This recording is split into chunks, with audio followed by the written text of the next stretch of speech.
Hello friends, welcome back. I am Raju. Raju stock analysis में आपका स्वागत है। आज हम जिस स्टॉक की बात करने वाले हैं उसका नाम है किर्लोस्कर इंडस्ट्रीज लिमिटेड। ये एक किर्लोस्कर ग्रुप की कंपनी है।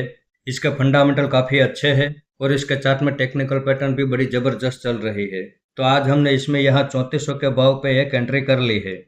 आइए हम पहले इसके फंडामेंटल देख लेते हैं।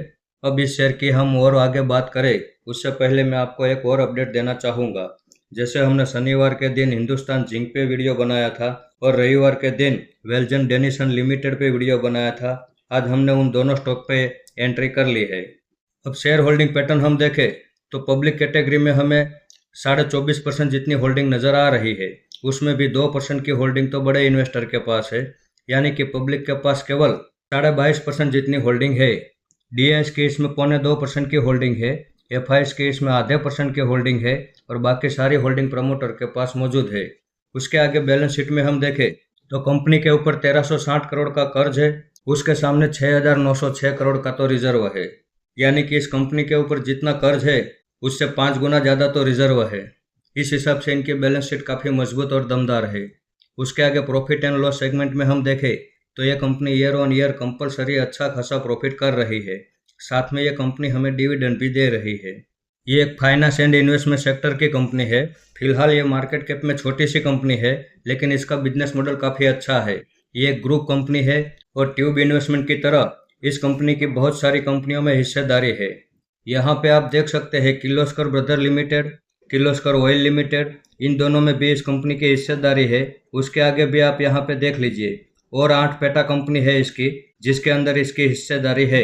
अब जैसे आपने देखा कि इसके फंडामेंटल में कहीं कोई खराबी नहीं है, इसके फंडामेंटल बड़े पावरफुल है, तो फिर ये इतनी गिरावट क्यों कर रहा है? तो यहाँ पे आप देख लीजिए 2020 मार्च मंथ में इसने 400 रुपये का लो लगाया था और उसके बाद जो उसने चलना शुरू किया तो 6700 तक चला गया।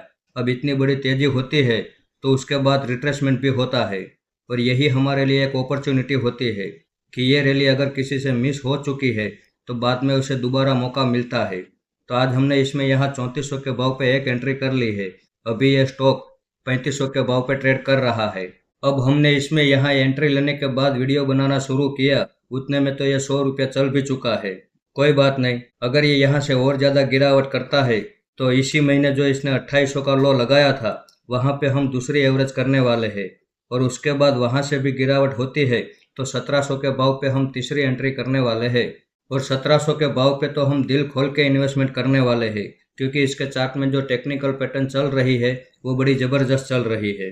अगर मैं उस टेक्निकल पैटर्न की बात करूँ तो ये जब गिरता है तो बड़ी गिरावट ही करता है, लेकिन जब ये चलना शुरू करता है तो ये 4 साल तक लगातार तेजी की रैली करता रहता है। इसका चार्ट आप देख सकते हैं, ये हायर हाई की पैटर्न से ऊपर की ओर मूवमेंट कर रहा है। यहाँ पे भी आप देख लीजिए 2013 से उसने जब चलना शुरू किया तो 2017 तक उसने तेजी की रैली की।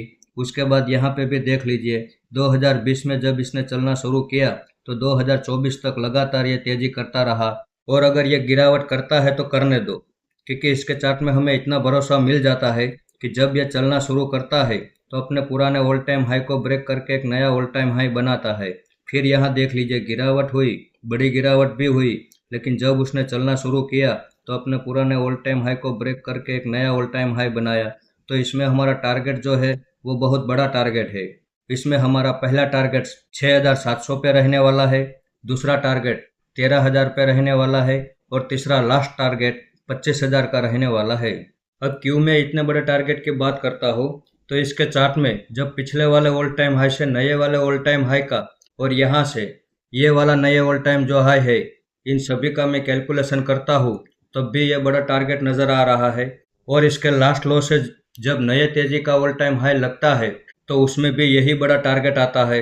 तो इसमें हमारी स्ट्रेटेजी ये रहने वाली है कि 6700 पे हम 50% होल्डिंग एग्जिट कर देंगे, 13000 पे 25% होल्डिंग एग्जिट करेंगे और बाकी बची 25% होल्डिंग हम 25,000 के टारगेट के लिए छोड़ देंगे। 25,000 का टारगेट पे हम सारी होल्डिंग एग्जिट कर देंगे। तो जिस दिन ये वापस दोबारा 6700 पे आएगा, हम फिर से आपके सामने इसके ऊपर एक नया रिव्यू लेके आ जाएंगे और उस वक्त मैं आपको फाइनल टाइम के साथ टारगेट भी बता दूंगा कि कितने टाइम में कितना टारगेट अचीव हो सकता है। अगर इसने 2800 के लेवल पर सपोर्ट बना ही लिया है और यहीं से चलना शुरू कर देता है तो बड़ी अच्छी बात है, और अगर यह वापस गिरावट करता है तब भी बड़ी अच्छी बात है, क्योंकि जितनी बड़ी गिरावट होगी उतना बड़ा प्रॉफिट भी तो मिलेगा। तो हम इस दोनों तरह की मूवमेंट के लिए तैयार है, तो इस कंपनी के ऊपर हम भरोसा कर सकते हैं। इस वीडियो को आप मेरी ओर से बाइंग या सेलिंग के रिकमेंडेशन ना समझे, ये मेरा पर्सनल व्यू है जो मैं आपके सामने शेयर कर रहा हूँ। ऐसे ही अच्छे अच्छे टेक्निकल और फंडामेंटल वाले स्टॉक मैं आपके सामने लाता रहूँगा। आपने यहाँ तक मेरा वीडियो देखा है उसके लिए आपका बहुत बहुत धन्यवाद।